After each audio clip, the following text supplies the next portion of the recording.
Time once again for the BKL Nightly Roundtable. Carl Jones, Josh Reed, I'm Thad Brown.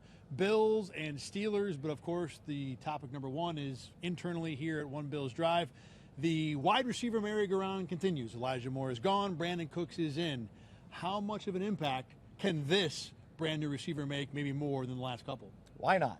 Right? I mean, I think that's where we got to the point with the Bills wide receivers and who they're bringing in. I look at this as Brandon Beane stopped by the gas station, bought himself a $1 scratch-off ticket. He's not hoping to hit for the 10 grand, the ultimate prize. He's thinking, you know what, if I can hit for enough to get $20 in gas and a six-pack, I'll call it a win and we'll keep moving on. That's where I think they are with the Brandin Cooks thing. Look, he's not going to fix the pass game, but at the same time, what they had wasn't working. Brandin Cooks is probably an upgrade there somewhere, so why not at this point?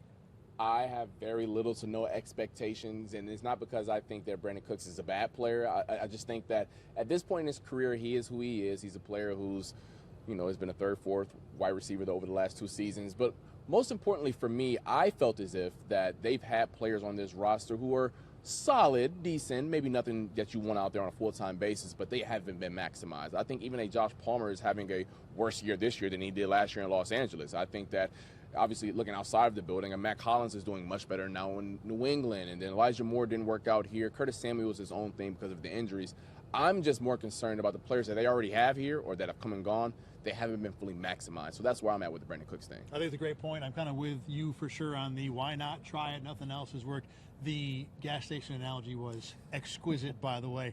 Look, the thing it sounded like maybe I've done that once or twice. Gone in thinking I got $1, maybe I can get enough gas in a six-pack. Do you need some money? Hey, we got about 10 more minutes of taping. Let's talk. The bank of Carl Jones for a quick loan. I got a lot of kids, Carl. I feel like we've helped somebody here. It's been already a productive afternoon. Look, the thing with Cooks is there is a speed element, which I think can be helpful, but you're right. The guys who've been here, we talked about this on BKL Nightly on Let's Talk Ball, that Josh Palmer, we think is a guy that could be used better. I thought Elijah Moore was a guy that deserves some more snaps. He's not even here anymore. So no matter what Brandin Cooks can or cannot do, and I think obviously his best days are behind him, if the Bills can figure out the proper way to make use of what they have, then things will be better, and that's probably the only way it happens. There's another part of this offense that needs to improve from last week, and surprisingly, it's the offensive line. They might be without a couple of tackles. Clearly, what happened Thursday was not good enough.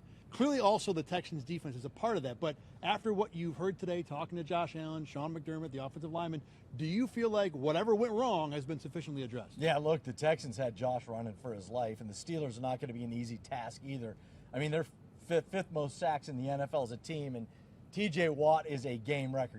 We talk about that all the time. The Bills need to find a game wrecker on the defensive side of the ball in the offseason. Well, the Steelers have had one for years now in T.J. Watt. He can absolutely change the complexion of a game. I thought it was really interesting in listening to Josh Allen talk about the banged-up offensive line, in particular at the tackle spot, and talking about how to protect maybe against the Steelers' pass rush. And he said, what I see a lot on film is other teams are chipping them a lot.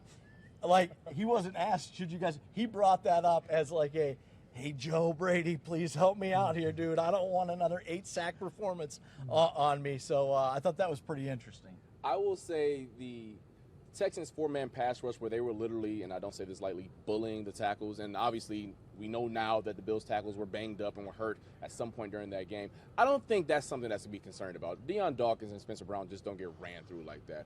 What I do think is something that they have to work through is some of the miscommunications that we've seen. That wasn't just a Texans game. I can go back to the Atlanta game where there's free rushers at Josh Allen. They have to figure out a way to the pass protection plan, communicate things, guys from the second and third levels where we're saying, hey, I don't need little nickelbacks running 10 yards full head of steam at Josh Allen. That's no bueno. So it remains to be seen if that portion's been fixed. Sean McDermott today got a question about whether or not Josh Allen is maybe not doing enough to protect himself, but whether he understands what the situation is. And that, to me, is the thing that I want to see more of. The quarterback is a part of the protection, not only in what the calls are, but in terms of being able to save himself from punishment. And Sean McDermott said, look, if this was year one or year two, maybe I'd say something, but not now. And I understand why he'd say that. But just last week, it wasn't good enough. So getting more out of the quarterback to protect himself is the thing that I want to see more. I think the overall process is too good, though, to be that concerned about it from one game. Final thing, the Steelers, what the heck are they? 6-5. There's some good players, and then they have terrible days. Anybody got a read? Well, Jalen Warren is a guy that he follows that path of 1 week looks like a really legit good running back in the NFL, and the next week he looks like just kind of an afterthought in their offensive game plan. He's an interesting guy because we saw it with Woody Marks, right? I mean, just kind of a guy, and then he goes off on the Bills, and they have trouble tackling him. So I think this kind of starts there. They need to kind of make, whether it's Aaron Rodgers, and I assume that he's going to be back for this one, or Mason Rudolph. They've got to find a way to stop the run, make those quarterbacks beat them. I want to start with the Steelers offense. Bills fans, if you think the Bills passing game is vanilla, oh, Lord have mercy. Wait until you see Sunday at 4 o'clock. The Steelers are literally slants, flats, and then more slants and flats. They never push the ball down the field, so that's exactly what you're going to get. There's no surprises with that. And then on the other side of the ball, it's the same exact thing. T.J. Watt and the guys up front are going to hunt, and then the guys in the secondary aren't going to do anything creative. You know how the Bills do a lot of funny stuff where, like, oh, my gosh, he's lined up there. He goes there after the snap.